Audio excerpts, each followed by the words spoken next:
Terakhir Pak Wali untuk parkir liar Pak Wali. Saya kemarin begini, parkir liar ini kadang-kadang macet ini jalanan gara-gara tidak adanya kesadaran masyarakat terhadap itu. Maksudnya begini, kalau parkir paralel saya pikir oke lah, tapi jangan baku tumpuk di pinggir jalan. Nah ini saya mau sampaikan dinas PD parkir sama dinas perhubungan untuk melihat ini. Kalau memang sudah ada tidak tempat, jangan dipaksain kalau tidak ada tempat. Nah ini mengganggu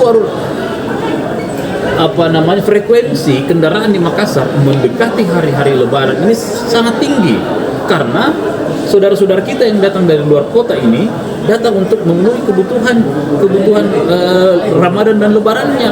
Nah, jadi banyak. Sehingga ini kalau parkir dan yang kedua orang juga harus tahu bagaimana menggunakan itu jalan.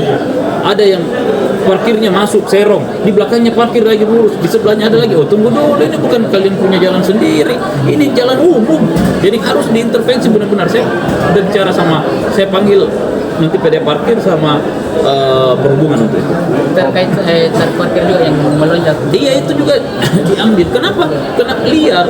Kenapa nggak bisa diintervensi? Nah itu saya baru mau panggil sebetulnya. Sudah masuk pungli Pak ya? Pastilah sudah pungli lah. Rencana penetapan tarif non tunai.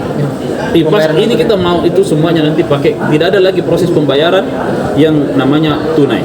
Semuanya harus pakai non tunai, di kris. Petugas parkirnya juga akan kita review.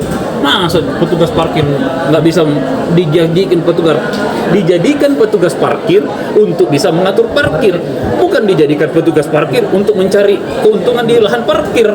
Gitu.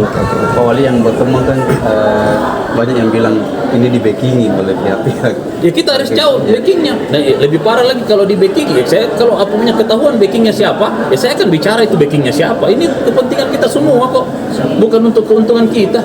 Gitu. Artinya deteksi memang ini yang Iyalah harus dievaluasi.